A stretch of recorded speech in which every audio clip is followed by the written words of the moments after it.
자, 오늘은 본문 말씀을 중심으로 이런 제목을 잡았습니다. 옳은 말인데 듣기 힘들 때. 우리 그럴 때 있어 없어요? 말이 옳아. 남편의 말이 틀린 말이 아니야. 아내의 말이 틀린 말이 아니야. 부모의 말이 틀린 말이 아닌데 그걸 자꾸 듣고 있으니까는 마음이 어떻게 된다고요?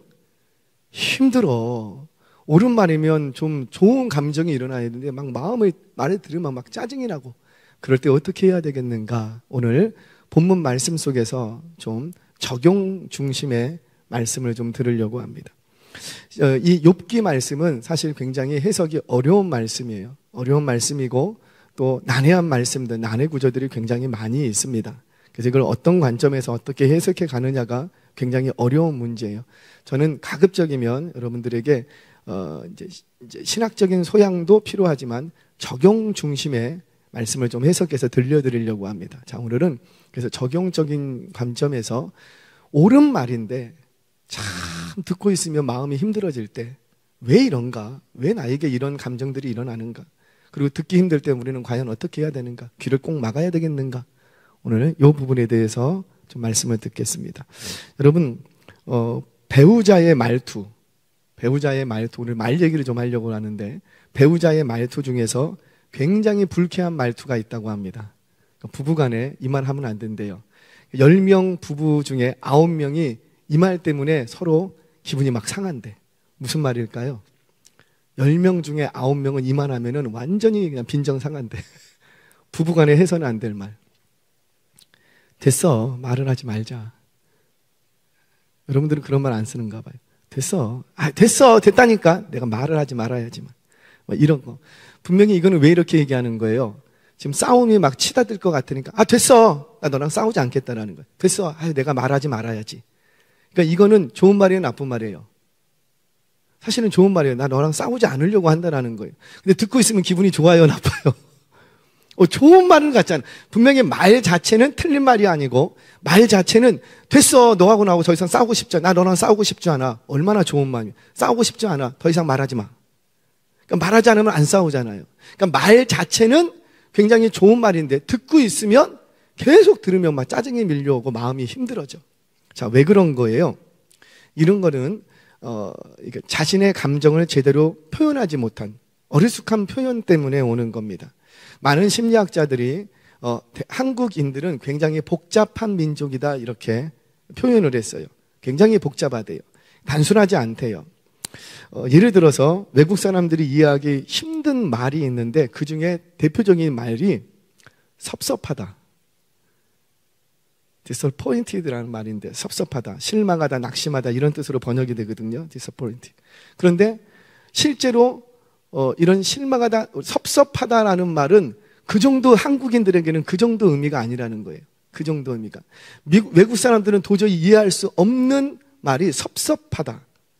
이 섭섭하다라는 걸 왜 이해하지 못하냐면 외국 사람들이, 서양인들이 갖고 있는 사고세계의 전제와 우리가 갖고 있는 사고세의 전제가 다르기 때문에 이게 도대체가 해석이 안 되는 거예요. 섭섭하다 무슨 말인가.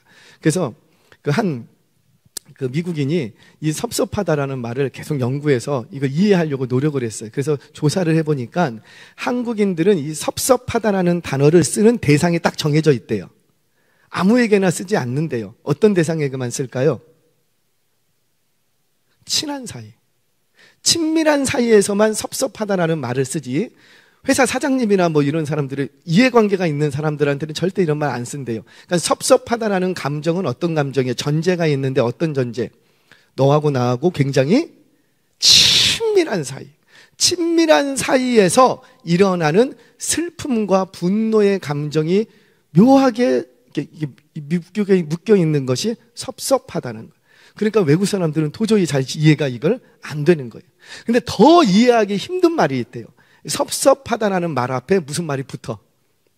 무슨 말? 시원섭섭하다. 이게 시원섭섭하다라는 말은 더 이해가 안 돼. 시원하다는 건지, 뭐가 시원하다라는 건지, 섭섭하다라는 거지. 그렇게 심각한 얼굴로 바라보지 마시고 좀. 이게 무슨 말이에요? 우리가 말 자체는 틀린 말도 아니고 옳은 말인데 이 말이 잘 이해가 안 돼. 그러니까 이해를 하려면 전제가 같아야 된다는 거. 전제. 내가 느끼는 상황과 너가 느끼는 상황, 어떤 상황의 전제가 같던가, 문화의 전제가 같던가, 이해의 전제가 같던가, 뭔가 전제가 같아야지 이 말에 나에게 들려졌을 때 이것이 나에게 정확한 의미로 들려진다는 거예요. 자, 우리는 종종 옳은 말인데, 좋은 말인데 그 말을 듣고 있으면 힘들 때가 있어요. 왜 그런 거예요? 저 사람이 틀린 말은 아닌데 그 말하는 전제가 잘못됐어. 이 전제가 나에게 적용되는 전제가 아니야. 나는 한국 사람인데 미국인의 전제를 가지고 나에게 그런 말을 해. 그러니까 어때요? 그 말이 틀린 말은 아닌데 내 상황과 내 여건과 내 환경과 내가 가지고 있는 전제와 맞지를 않아. 그러니까 전제가 잘못되면 아무리 좋은 말이라 할지라도 그 말을 듣고 있으면 마음이 힘들어집니다. 마음이 힘들어져요. 자, 오늘 빌닷이 주장하는 내용입니다. 이 두 번째 친구 빌닷이 등장해서 욥을 책망을 합니다. 욥이 책망하는 핵심 내용은 뭐냐면 이런 거예요. 공의로우신 하나님을 의심하지 말라는 거예요. 그러니까 지금 빌닷은 뭘 자꾸 강조하냐면 하나님의 공의를 강조합니다. 우리 하나님은 어떤 하나님이시라? 공의로우신 하나님이시라는 거예요. 아멘이세요? 못 믿겠어요? 아멘이세요? 네, 분명히 우리 하나님은 공의로우신 하나님이세요. 그러니까 이 말 자체는 틀린 말이 아니에요. 자, 우리 1절에서 3절 말씀 같이 한번 읽겠습니다. 시작. 수아 사람 빌닷이 대답하여 이르되 내가 어느 때까지 이런 말을 하겠으며 어느 때까지 내 입의 말이 거센 바람과 같겠는가? 하나님이 어찌 정의를 굽게 하시겠으며 전능하신 이가 어찌 공의를 굽게 하시겠는가? 아멘. 이 말이 맞아요, 틀려요? 그럼 무슨 말이에요? 자막 그대로 놓으세요. 수아 사람이 와서 하는 얘기가 어느 때까지 네 주둥이에서 그런 억울하다고 하는 말, 막 이런 거센 말이 자꾸 나오겠느냐. 너 지금 당한 것은 우리 하나님이 어떤 하나님이시기 때문에 공의로우신 하나님이셔. 공의로우신 하나님은 아무에게나 재앙을 내리시지 않는다라는 거예요.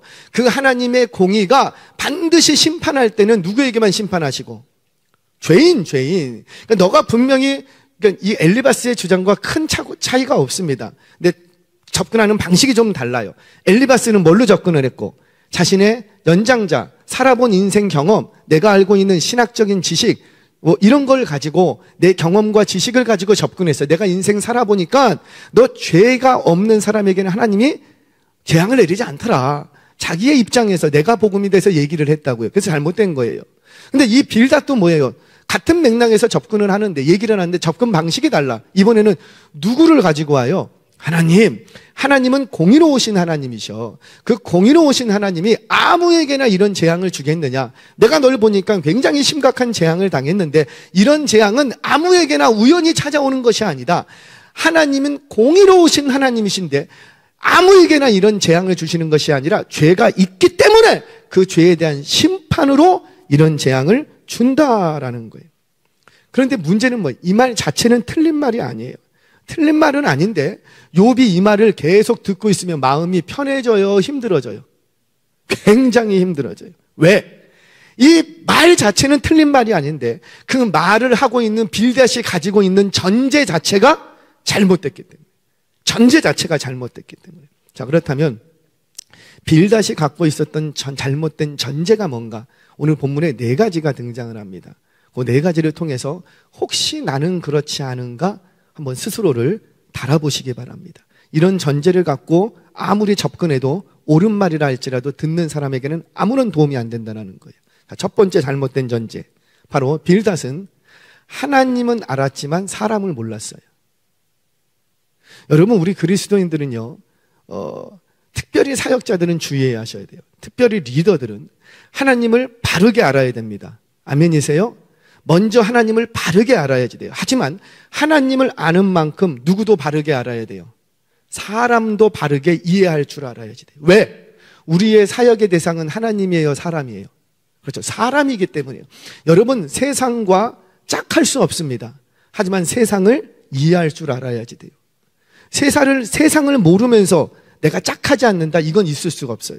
이게 세상인지 하나님인지 구분도 못하는데 내가 지금 어디에 짝했는지 내가 어떻게 알아?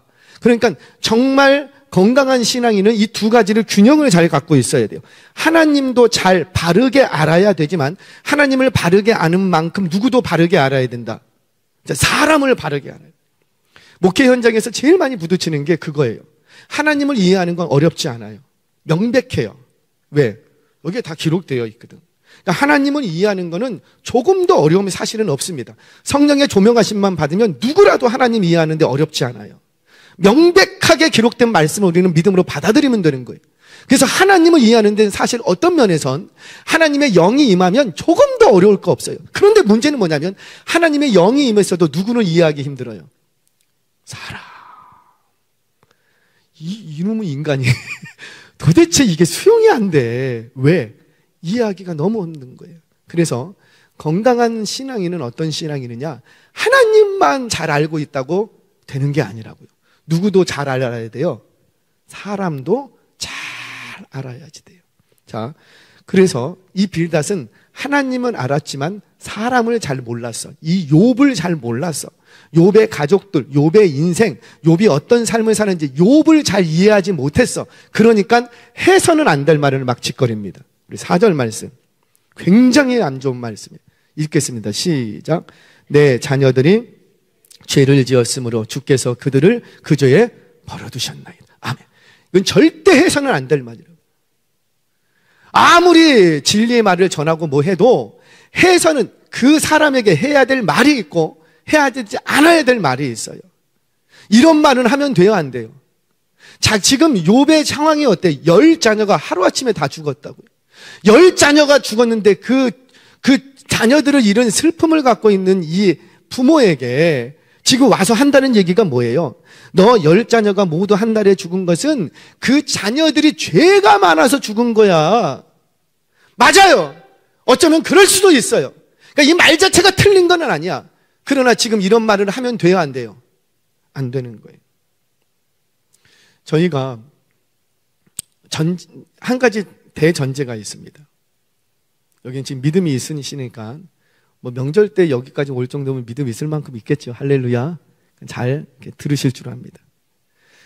자살하면 그 끝이 어떻게 돼요? 어디로 갑니까? 확실해요? 가봤어요? 근데 가보지도 않고 어떻게 알아? 자, 기억하세요. 성경이 말하는 스스로의 생명을 해할 경우에는 반드시 어디로 가고, 네, 이거는 대전제예요.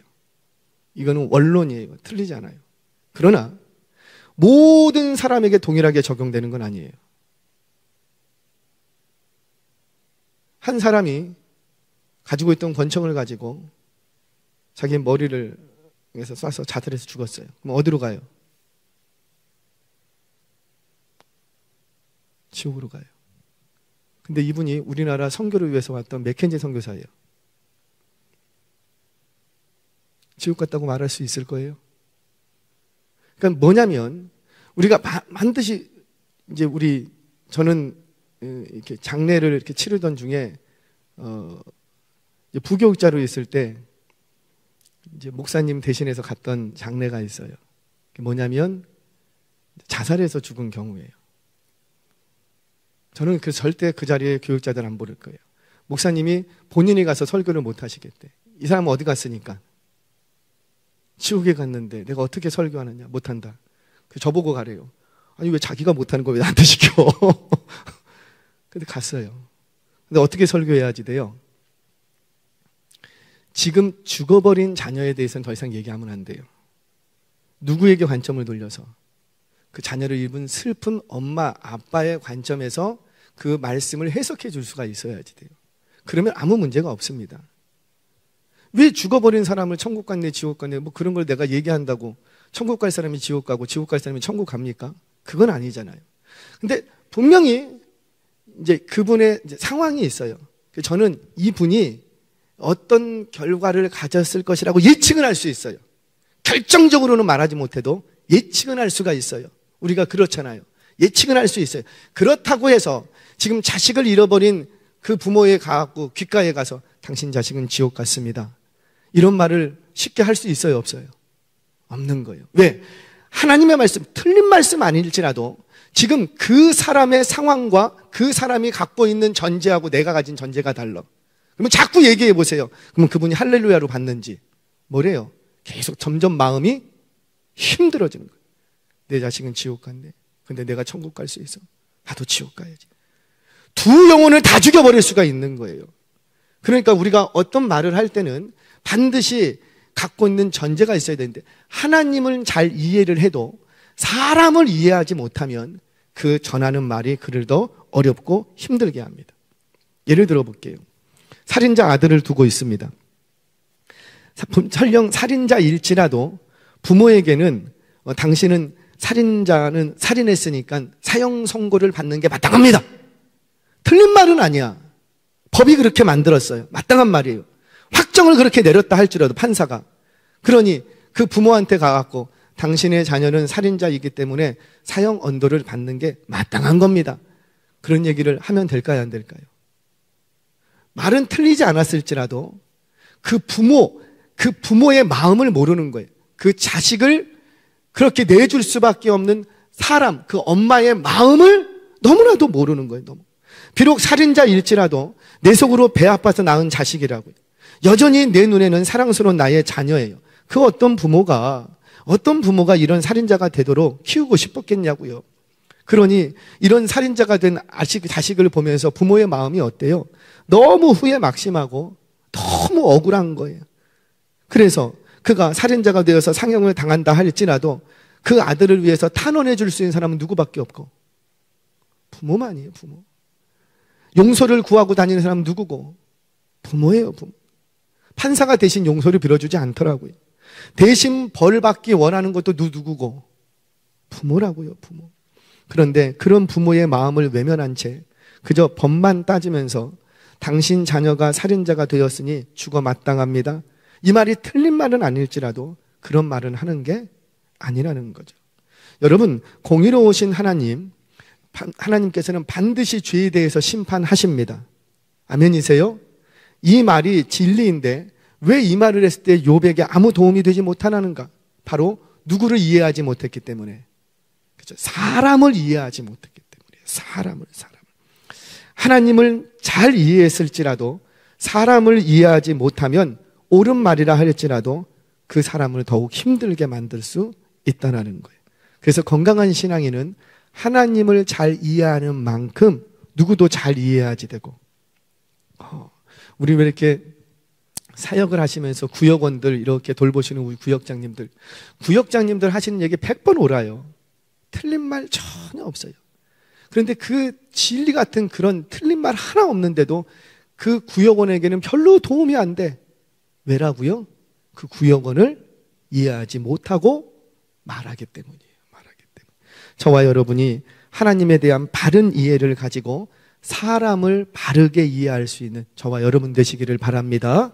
자, 첫 번째, 하나님은 이해했을지라도 사람을 이해하지 못했기 때문에 그는 잘못된 말을 하게 된다. 두 번째, 이게 우리가 하기 쉬운 실수인데 하나님의 심판의 시기를 잘못 이해하고 있기 때문에.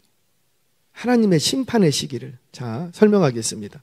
하나님의 공의로우심은 죄에 대해서 반드시 심판하십니다. 아멘이세요? 그러나 지금 당장 심판하시기도 하시지만 많은 경우에는 그 심판을 보류하시고 그 인생 전체를 달아보시고 심판하실 때가 더 많아요. 그래요, 안 그래요? 그런 거죠. 자, 그래서 하나님의 공의로운 심판은 지금 당장 나타날 수도 있지만 많은 경우에 손자의 손자를 거쳐서 나타날 때도 있는 거예요. 그래서 하나님의 공의로운 심판으로 보여지는 지금 내 눈앞에 펼쳐진 그 상황이 지금 내 눈앞에서 여지없이 펼쳐졌다 할지라도 그게 전부가 아닐 수 있는 거라고요. 이걸 우리가 인식하고 있어야지 돼요. 우리는 지금 당장만 봅니다. 지금 당장만 보고 우리는 오늘만 살아요. 그래서 지금 당장 내 눈앞에 나타난 결과만 가지고 그 사람을 판단할 때가 많아요. 그 사람이 오늘 회사가 어려워졌어. 막 도산을 당했어. 그러면 뭐라 그래요? 아이고, 인생 그렇게 살다니. 왜 이런 말을 쉽게 하죠? 지금 내 눈앞에 펼쳐진 그것만 딱 보고 그 사람의 인생을 평가해버리기 때문이에요. 그런데 하나님은 그렇게 안 하신다는 거예요. 하나님은 그의 인생 전체를 보시고 심지어 그 인생과 연관된 모든 역사를 다 보시고 공의로운 심판을 내리시는 거예요. 그래서 하나님의 심판은 언제나 옳습니다. 비록 그 시기가 내가 보기에 늦은 것 같더라도 또는 내가 보기에 너무 빠른 것 같다라 할지라도 하나님의 심판은 언제나 옳은 거예요. 자, 그렇다면 지금 당장 고난당하는 이웃을 향해서 함부로 말할 수 있어요, 없어요? 절대 없는 거예요. 반대로 지금 당장 고난을 당하지 않는다고 해서 그가 의롭다고 말할 수 있어요, 없어요? 그럴 수도 없는 거예요. 정말 우리 주변에 정말 악한 사람인데 하나님은 뭐 하시나? 뭐 우리 어른들 옛날에 막 저 어렸을 때 그런 말 많이 들어요. 귀신은 뭐 하나? 저 인간 앉아라고. 하나님은 뭐 하시나? 저 악한 인간을 왜 벼락을 쳐갖고 막 그냥 데려가셔야지. 왜 하나님 오히려 악한 이들이 더 잘되게 만드시고 악한 이들이 더 존경받는 세상이 되게 하시냐고. 도저히 이해가 되지 않아. 그런데 기억하세요. 내 눈앞에 보이는 요게 전부가 아니라는 거예요. 전부가 아니라는 거예요. 나에게 지금 저와 같은 고난이 내게 없다고 할지라도 내가 저보다 더 의롭다고 말할 수 있어요, 없어요? 그렇죠. 그럴 수도 없는 거예요. 그러니 지금 당장 내 눈앞에 일어난 현상만 보고 하나님의 공의를 다 아는 것처럼 말해서는 안 된다는 거예요. 분명 하나님의 공의는 죄를 모른 척하지 않습니다. 반드시 행한 대로 갚아 주십니다. 그러나 그 심판의 때는 지금 당장일 수도 있고 아니면 저 뒤로 미뤄질 수도 있는 거예요. 지금 당장 내 눈앞에서 일어나는 현상만을 보고 타인의 고난을 함부로 판단하지 않는 저와 여러분 되시기를 주의 이름으로 축원합니다. 반드시 이거 중요해요. 자, 세 번째 잘못된 게 있어요. 이 빌닷. 바로 기복주의적인 해석관을 갖고 있어요. 이게 굉장히 중요합니다. 기복주의적인 해석관. 언젠가 한번 말씀드렸죠. 술 공장에서는 뭘 집어넣어도 뭐만 나온다? 술만 나온다. 인삼을 집어넣어도 인삼주, 더덕을 집어넣어도 더덕주. 하여튼간 뭐 복분자를 집어넣어도 그러니까 뭐 아무리 좋은 거를 집어넣어도 나오는 건 뭐밖에 안 나오고 술밖에 안 나와요. 왜? 공정을 바꾸지 않으면 아무리 좋은 거를 집어넣어도 공정이 바뀌지 않으면 좋은 게 나올 수가 없는 거예요. 마찬가지입니다. 죄송하지만 아무리 하나님의 진리의 말씀이 선포돼도 내가 가지고 있는 사고체계, 이 공정이 바뀌지 않으면, 그래서 성경은 자꾸 우리에게 얘기하는 게 성령으로 너희 마음을 날마다 새롭게 하라. 마음을 새롭게 하는 것은 공정을 바꾸는 거예요. 가치체계를 바꾸는 거예요. 가치관을 바꾸는 거예요. 근데 이걸 안 바꾸고 그냥 하나님의 말씀을 아무리 좋은 말씀을 받아도 다 나오는 건 뭐예요? 육신의 것으로밖에 안 나와. 내 사고체계는 기복신앙, 기복주의로 꽉 찼어. 내가 예수 믿는 이유는 딱 하나야. 복 받기 위해서. 근데 그 기복주의가 뭐예요? 그 복을 뭘로 해석하는 거예요? 현세적인 복, 물질적인 복으로 해석하는 거예요. 이걸 안 바꾸고 이걸 가지고 있으면서 자꾸 하나님의 말씀을 들어도 나오는 건 뭐밖에 안 나온다? 죄송해요. 똥밖에 안 나오는 거예요. 계속 육신적인 것밖에 안 나오는 거예요. 그러다가 다 실망하고 낙심하고 다 떠나고 배신하고 배도하고 이런 상황이 벌어지는 게 뭐냐면 내가 가지고 있는 전제, 이 기복주의적인 신앙관을, 가치관을 버리지 못했기 때문에 이런 현상들이 나타나요. 지금 빌닷은 굉장히 다분히 기복주의적인 사고관을 가지고 지금 하나님을 얘기하고 있습니다. 자, 성경 보겠습니다. 5절에서 7절 같이 한번 읽겠습니다. 시작. 내가 만일 하나님을 찾으며 전능하신 이에게 간구하고 또 청결하고 정직하면 반드시 너를 돌보시고 내 의로운 처소를 평안하게 하실 것이라. 내 시작은 미약하였으나 내 나중은 심히 창대하리라. 아멘. 자, 빌닷은 지금 회개를 촉구하는 거예요. 그러니까 너가 전능하신 이를 찾고 구하고 또 청결하고 정직하면 반드시 너를 돌아볼 것이다. 그러니까 너가 회개하면, 지금이라도 회개하면 반드시 하나님이 너를 돌보시고 반드시 너를 창대케 해주겠다라는 거예요. 근데 여기서의 창대케라는 말은 회복시켜 주시는데 영적인 회복을 얘기하는 게 아니라고요. 영적인 회복을 얘기하는 게 아니고 지금 빌닷이 얘기하는 건 너 회개해! 지금이라도 회개하면 너 잃어버렸던 거 다 찾을 수 있어. 그 잃어버린 게 뭔데? 가축 잃어버렸고 자식 잃어버리고 육신적으로 잃어버렸던 그 모든 것들을 너 지금이라도 회개하면 다 찾을 수 있다는 거예요. 그러니까 지금 뭐만 지금 빌닷은 얘기해요? 영적인 회복 그런 거 관심 없어. 다 뭐예요? 현세적인 회복, 물질적인 회복, 육신의 것들, 이것만 얘기하는 거예요. 이걸 뭐라고 하냐면 기복주의 얘기합니다. 기복주의. 이 기복주의를 전제로 해서 해석되고 적용되는 말씀은 죄송해요. 건강한 말씀이 될 수가 없어요. 우리 7절 오늘 많이 들었던 말씀이죠. 내 시작은 미약하였으나 내 나중은 창대하다. 이거 어디 가면 많이 있는 성경 구절이에요. 사업장. 저도 이제 이렇게 개업하시는 분이 있으면 개업 예배 갈 때 뭐 들고 가냐면은 이거 내 시작은 미약하였으나. 왜 우리는 이 말을 어떤 개업하는 집에만 자꾸 쓰려고 그래요? 왜 그런 거예요? 우리 안에도 기복주의적인 가치관으로 오늘 7절 말씀을 해석했기 때문이에요. 우리는 창대케 되리라 이걸 영적인 회복으로 보지 않는다고요. 그렇죠? 그래요? 안 그래요? 아니, 솔직히 한번 얘기해 보시라고요. 그런데 이 말씀은요, 사업장에 걸릴 말이 아니라고요. 본래는 회개를 촉구하는 말이에요. 너 회개해라. 근데 사업 개업하시는 분한테 가갖고 당신 회개하십시오. 이게 앞뒤가 맞아요? 안 맞아요? 안 맞아요. 그럼에도 불구하고 우리는 이 말씀을 아멘! 하고 받습니다. 뭐 때문에? 이 말씀을 기복주의적인 가치관에서 해석했기 때문이에요. 이런 오류들을 범할 수 있다라는 거죠. 사랑하는 여러분, 반드시 기억하십시오. 회개는 영적인 축복을 가져오는 열쇠가 됩니다. 아멘이세요? 회개는 물질적인 축복이나 육신적인 회복을 주는 게 회개가 아니라는 거예요. 회개는 영적인 축복을 회복시켜 주는 열쇠가 되는 거예요. 그래서 회개하면 떠났던 하나님의 영이 우리에게 돌아옵니다. 자, 성경 봅니다. 잠언 1장 23절 같이 읽겠습니다. 시작. 나의 책망을 듣고 돌이키라. 보라, 내가 나의 영을 너희에게 부어주며 내 말을 너희에게 보이리라. 아멘. 그러니까 우리가 회개하면 하나님이 우리에게 약속해 주시는 복은 뭐냐면 영적인 복, 영원한 복이라는 거예요. 아멘이세요? 그런데 자꾸 우리는 하나님께로 돌아가면 우리가 잃어버렸던 모든 것을 다시 되찾게 해주실 것이다. 우리는 그것을 현세적인 복으로 보고 기복주의적인 사관에서 자꾸 육체적인 어떤 물질적인 회복으로 보고 있다는 거예요. 이런 가치관을 버리지 않으면 아무리 좋은 능력의 말씀이 우리에게 부어져도 그 말씀이 오염되고 변질되어서 잘못된 것으로 나올 수가 있다는 거예요. 사랑하는 여러분, 기억하세요. 내가 하나님 안에 거할 때 현실적인 복, 물질적인 축복을 목적 삼고 있다면 그게 기복주의예요. 기복주의. 죄송해요. 기복주의는 나를 병들게 만듭니다.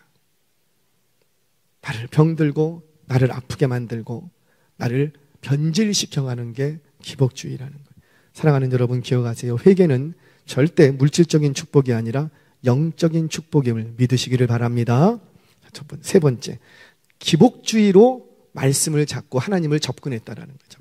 네 번째, 이것도 중요해요. 전통주의를 전제 삼았기 때문에. 전통주의. 자, 우리 8절 말씀 같이 한번 보겠습니다. 자, 시작. 청하건대 너는 옛시대 사람에게 물으며 조상들이 터득한 일을 배울지어다. 아멘. 자, 지금 이 빌닷이 공의로우신 하나님을 소개하면서 진리를 말하는데 왜 욥을 점점 힘들게 만드는가? 잘못된 전제를 가지고 하나님을 소개하기 때문이에요. 그 잘못된 전제가 뭐냐면 조상 얘기를 하면서 전통을 가져오는 거예요. 전통. 봐라, 우리 전통이 이런 거 아니냐. 분명히 인류는 선조에게서 배워야 합니다. 이 말은 선조가 일구어 놓은 그 경험과 지식 위에서 우리는 출발하는 거예요. 그런 점에서 우리는 선조에게서 많이 배워야 하고 조상들의 지식과 경험을 존중히 여겨야 돼요. 우리가 사랑하는 잠언, 하나님의 말씀, 우리가 사랑하는 이유가 바로 여기에 있지 않습니까? 그러나 그것이 하나님의 말씀도 아닌데 과거의 전통적 지식과 경험이 지금 이 시대 속에서도 절대적으로 여겨지면 죄송해요. 그 사람한테는 비전이 없어요. 한 시대 속에서는 절대적일 수가 있어요. 한 시대 속에서는. 그러나 다음 시대에도 절대적이라고 얘기하면 안 된다는 거예요. 만약에 다음 시대에도 절대적으로 생각한다면 그걸 전통주의라고 합니다. 전통주의. 우리 기독교는요, 진리주의지 전통주의가 아니에요. 아멘이세요? 진리와 전통을 혼용하시면 안 됩니다. 오해하시면 안 돼요. 전통주의는 바리새인들이 가지고 있었던 가치관이었어요. 왜? 그들은 이 전통을 강조함으로써 자신들이 그동안 일구어왔던 그 기득권을 계속해서 지키고 싶었던 거죠. 그러니까 자신들이 일구어왔던, 오래전부터, 조상적부터 일구어왔던 그 기득권을 지켜내려면 이 지켜내기 위해서 반드시 필요한 게 뭐냐면 전통. 이거 전통이다, 전통. 우리의 전통이다. 전통을 계속 고집하는 거예요. 절대시하는 거예요. 그래서 전통은 존중되고 존경되어야 하지만 건강한 전통은 언제든지 버릴 수 있어야지 돼요. 전통이 가치가 없기 때문에 버리는 거 아니에요. 분명히 가치가 있지만 전통이라는 것은 존중받고 존경받고 가치가 있지만 다음 시대에는 언제든지 버릴 수 있는 것이 전통이라고요. 만약에 버리지 못하면 생명을 잃어버립니다. 예를 들어 볼게요. 컴퓨터만 하나 생각할게요. 286 컴퓨터가 처음 나왔을 때 정말 놀랐어요. 저도 엄청 놀랐어요. 그래서 그때는요, 컴퓨터 언어라는 걸 배웠다고요. 요즘 아이들은 그런 거 안 배우잖아요. 근데 컴퓨터 언어를 왜 배우냐면 어떤 연산 수식어, 명령어를 집어넣어야 컴퓨터가 작동을 하기 때문에 그래서 언어가 필요했어요. 그래서 어떤 수학적, 어떤 계산을 하려면 그 계산에 맞는 연산 수식어를, 명령어를 집어넣어줘야 돼. 그 명령어만 집어넣어주면, 명령어만 집어넣어주면 제가 막 한 10시간 동안 머리 싸매면서 계산해야 될 그 분량을 단 몇 분 만에 정확하게 오차도 없이 딱 만들어냅니다. 얼마나 놀라워요, 얼마나. 그래서 그동안 내 업무를 이 컴퓨터가 정말 많이 해줬어요. 이 컴퓨터가 없었다면 우리 회사는 이렇게 번성할 수가 없어. 맞죠? 컴퓨터가 있었으니까 우리 회사가 이만큼 번성할 수가 있었다고. 그럼 지금도 우리는 286 컴퓨터를 고수해야 할까요? 그건 어리석은 거예요. 그건 어리석은 거예요. 할 수 있는 대로 빨리 버리고 오늘날 경쟁력 있는 컴퓨터로 교체하지 않으면 이제껏 일궈왔던 이 회사가 도산할 수도 있는 거예요. 맞아요? 틀려요? 맞아요. 그래서 전통주의에 딱 붙들리면 개인이건 가정이건 공동체건 사회건 다 무너지게 돼 있어요. 다 무너지게 돼요. 그래서 부흥하는 개인, 부흥하는 공동체의 특징은 뭐냐? 진리는 붙들되 옷은 바꿔 입을 줄 아는 거예요. 이해되시지요? 진리는 붙들되 옷은 바꿔 입을 수 있어야 돼요. 무슨 말이에요? 교회의 본질, 신앙함의 본질은 어디서 추구해야 되고, 예배, 말씀, 전도, 성교 이런 것들이 교회와 우리의 신앙의 본질이 되어야지 돼요. 그런데 이 본질을 본질되게 하기 위해서는 반드시 필요한 게 뭐냐면 옷을 잘 바꿔 입을 줄 알아야 된다. 옷을 바꿔 입을 줄 모르면 30년 전에는 이걸로 됐어. 본질이 본질 되었다고요. 그런데 앞으로 30년 후에도 그거 고스란히 갖고 있으면 본질이 본질 될 수 있는가? 절대 그렇지 않다라는 거죠. 앞으로 본질이 본질되게 하려면 30년 전에 붙들었던 그것을 놓을 줄 알아야, 옷을 갈아입을 줄 알아야 본질이 본질된다는 거예요. 예배를 위해서 옷을 바꿔 입을 수 있어야지 돼요. 기도를 위해서 옷을 바꿔 입을 줄 알아야지 돼요. 전도를 위해서 옷을 바꿔 입을 줄 알아야지 돼요. 30년 전에는 길거리에 가서 예수 천당 불신지옥만 외쳐도 전도가 됐어요, 안 됐어요? 됐어요. 제가 전도합니다. 전도 훈련 받으면 왜 버스에 집어넣는지. 버스 안에 계신 승객 여러분, 오늘 제가 하나님의 말씀을 들고 섰습니다. 막 거기서 이제 복음을 전하는 거예요. 옛날에는 이렇게 해도 됐어요. 지하철 안에서 쫙 앉아 계신 분에게 성경 구절 다 프린터 해갖고 나눠줘도 거기서 그걸 보고 회심하는 사람이 있었어요, 없었어요? 있었다니까요. 그러다 거기서 못 나오면 이제 끝까지 창피당하면서 가야 돼. 있었다니까요. 그런데 앞으로도 그렇게 하면 될 거라고 말하면 돼요, 안 돼요? 그건 아니죠. 만약에 그걸 고수하면 무슨 문제가 생기냐면 본질이 본질되지 못한다라는 거예요. 이해되시나요? 전통주의에 붙들리면 30년 전, 50년 전에는 그걸로 본질이 본질 됐어요. 그런데 그 전통을 내가 버리지 못하면 앞으로 50년 후에는 본질이 본질되지 못한다라는 거예요. 그래서 정말 건강한 신앙, 정말 부흥하는 공동체와 개인은 본질이 본질되게 하기 위해서 옷을 갈아입을 줄 알아야 되는 거예요. 물론 옷을 갈아입는다고 본질까지 갈아입으면 그거는 변질이죠. 변질. 저와 여러분의 인생과 우리 공동체의 회복과 부흥을 원한다면 진리는 붙들되 옷을 잘 갈아입을 줄 아는 저와 여러분 되시기를 주의 이름으로 축원합니다. 자, 여기까지가 빌닷이 잘못된 전제를 가지고 욥을 책망했던 거예요. 그래서 공의로우신 하나님이라는 것은 틀린 말이 아니지만 그가 잘못된 전제, 하나님은 이해했으나 사람은 이해하지 못하고 자꾸 기복적인 관점으로 하나님의 심판의 시기를 잘못 이해한 것 때문에 전통주의에 묶여서 하나님을 논했기 때문에 그는 이 잘못된 전제 때문에 욥을 더 힘들게 만듭니다. 자, 그럼에도 불구하고 듣기 싫은 말조차도 내게 양약이 되려면 듣는 사람의 입장에서 한 가지 해야 될 건 있더라고요. 요것까지만 이야기하고 마칩니다. 바로 잘 들으세요. 우리. 듣기 싫은 말도 들을 줄 알아야 돼. 아멘이세요? 자녀들은 잘 들어야 돼요. 듣기 싫은 말도 들을 줄 알아야 돼. 저는 듣기 싫은 말은 듣기 싫어. 아니, 듣기 싫은데 자꾸 말하면 듣고 싶어요? 안 듣고 싶어요? 듣기 싫어. 그런데 성숙하고 발전이 있고 미래가 있는 사람은 듣기 싫은 말도 들을 줄 알아야 되는 거예요. 아무리 많이 배우고 아무리 경험이 많다손 치더라도 성숙하지 못한 사람의 특징은 뭐냐면 듣기 싫은 말은 안 들어. 죽어도 안 들으려고 그래요. 그런데 성숙한 사람은 어때요? 듣기 싫은 말도 들을 줄 아는 거예요. 그 듣기 싫은 말 속에서도 내가 들어야 할 말이 반드시 있기 때문인 거예요. 자, 우리 9절에서 10절 말씀 같이 한번 봅니다. 자, 시작. 우리는 어제부터 있었을 뿐이라 우리는 아는 것이 없으며 세상에 있는 날이 그림자와 같으니라. 그들이 내게 가르쳐 이르지 아니하겠느냐? 그 마음에서 나오는 말을 하지 아니하겠느냐? 그러니까 무슨 말이에요?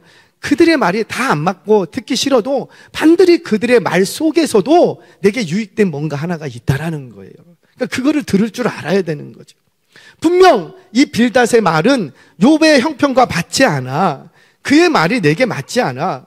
도리어 자꾸 듣고 있으면 나를 힘들게 하고 나를 더 억울하게 만드는 말뿐이라고요. 그럼에도 불구하고 겸손하게 들을 줄 알아야 되는 거예요. 들으면 내게 복이 되는 거예요.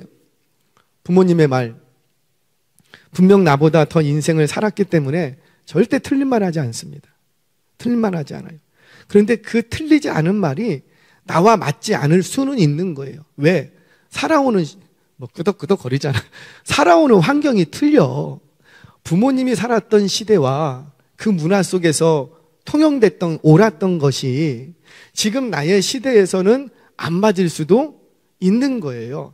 그래서 부모님의 말씀이 분명히 틀리지 않는 말이지만 부모님들은 기억하세요. 틀리지 않는 말이지만 그것이 자식의 입장에서는 맞지 않을 수도 있는 거예요. 그러나 그럼에도 불구하고 성숙한 자녀, 잘 되는 자녀는 어떤 자녀냐면 그 부모의 말 속에서 들어야 될 말을 들을 줄 아는 거예요. 그게 잘 되는 자녀예요. 그게 잘 되는. 성숙한 성도는 지금 내게 하는 말을 구원의 관점에서 들을 줄 알아야 되는 거예요. 오늘도 제가 막 숱한 얘기를 쫙 오다가 제 귀에 딱 꽂힌 한마디가 있어요. 그거 나중에 제가 설교하려고 지금 어떻게 설교를 해야 되나 지금 기도 중에 있어요. 이 말을 딱 들었어요. 만나 안 만나 보세요. 만나. 그러니까 인생은 늙어가는 것이 아니라 익어가는 것이다. 할렐루야. 인생은 늙어가는 것이 아니라 익어가는 것이다. 우리 이렇게 가족들하고 막 대화하다 이 말이 딱 귀에 꽂혔어요. 맞다. 성도는 나이가 점점 먹어갈수록 우리는 늙어간다고 생각하잖아요. 점점 주름살이 늘어지고 하나님 만날 날이 가까워지고. 그런데 실제 우리 그리스도인들은 늙어가는 인생이 아니라 어떤 인생? 익어가는 인생입니다. 신앙이 점점 더 영그러지고 하나님의 나라가 점점 더 선명하게 보여지고 세상 욕심이 점점 없어지고. 그런데 익어가지 못하는 인생은 다 어떤 인생이 돼버리고 그냥 늙어가는 인생. 늙어가는 인생은 죄송해요. 대우 받을까요? 못 받을까요? 못 받아. 근데 사람이 익어 있어. 그 중후함이라는 게 요즘 굉장히 가슴에 많이 남아요. 옛날에는 젊어 보여 이 말이 좋았는데, 아이고 동안이네요 뭐 이런 말들이 좋았는데 요즘은 별로 그 말이 안 좋아요. 나이가 점점 들어가면 드는 것만큼 사람이 어때야 돼요? 익어가야죠. 그래서 그 나이에 맞는 어떤 중후함, 중년의 중후함, 노년의 중후함. 그래서 젊은 사람들이나 누가 와서 딱 봐도 저분께는 좀 얘기를 좀 나눠봐야지 돼. 뭔가 저분에게는 나올 것 같아. 이런 사람은 어떤 사람이에요? 익어 있는 인생이라는 거예요. 익어 있는 인생. 제가 오늘 그 얘기를, 뭔 얘기를 하다가 그 말이 딱 들어왔어요. 그래, 맞다. 목사인 나도 점점 나이가 먹어가는데 늙어가는 인생이 아니라 익어가는 인생이 되어야 되겠다. 이 말은 어떻게, 정말 하루 종일 듣기 싫은 말만 내가 계속 들었어. 그런데도 불구하고 그 속에서도 내가 들어야 될 말이 있더라는 거예요. 자녀 여러분, 기억하세요. 부모님의 말이 물론 맞아요. 다 옳은 말이에요. 그러나 나와 맞지 않을 수는 있어요. 그럼에도 불구하고 그 듣기 싫은 말조차도 들을 줄 알 때 그 자녀는 성공하는 인생이 되는 겁니다. 말씀을 정리하겠습니다. 우리 성경 구절 한 구절 읽고 기도의 자리로 나아가죠. 잠언 15장 23절 말씀 같이 한번 읽겠습니다. 시작. 사람은 그 입의 대답으로 말미암아 기쁨을 얻나니 때에 맞는 말이 얼마나 아름다운고. 아멘. 그래요. 하나님의 말씀 분명히 진리의 말씀이고 나를 생명을 주는 말씀인 게 틀림이 없어요. 그러나 그 사람을 이해하지 못하고 원론만 얘기하고 정답만 얘기하면 그 사람을 더 힘들게 만들 수도 있는 거예요. 집에 있는 남편에게 가서 당신 곧다우로 살면 지옥 가. 틀리지 않아. 맞는 말이야. 근데 그걸 계속해 보세요. 어떻게 될까요? 여러분, 상황에 맞는 말, 또 그 사람에게 잘 유용한 말을 잘 하시기 바랍니다. 하나님을 소개할 때에 바른 가치관을 가지고 말씀하시기 바랍니다. 하나님의 심판의 때를 내가 막 정하지 마시라는 거예요. 지금 현상만 보고 그 사람이 당하는 고난만 보고 그 사람을 판단하지 말라는 거예요. 그 사람의 전 인생이 있는 거예요. 그리고 하나님의 말씀일지라도 그 말씀을 기복주의적인 가치관에서 받지 말라는 거예요. 그러면 잘못된 말씀, 변질된 말씀이 내 입에서 나올 수밖에 없어요. 나를 병들게 만듭니다. 또 하나는 전통주의로 말씀을 해석하지 말라는 거예요. 전통주의가 내 안에 또아리를 틀고 있으면 아무리 좋은 말씀이 내 안에서 들어와도 나를 살찌우는 게 아니고 나를 병들게 만듭니다. 그럼에도 불구하고 내가 듣기 싫은 말이 있을지라도 들을 줄 아는 성숙함이 있기를 바랍니다. 듣기 싫은 말일지라도 그 속에 하나님이 이 말씀 듣게 하시려고 저분에게 이런 말을 하는구나.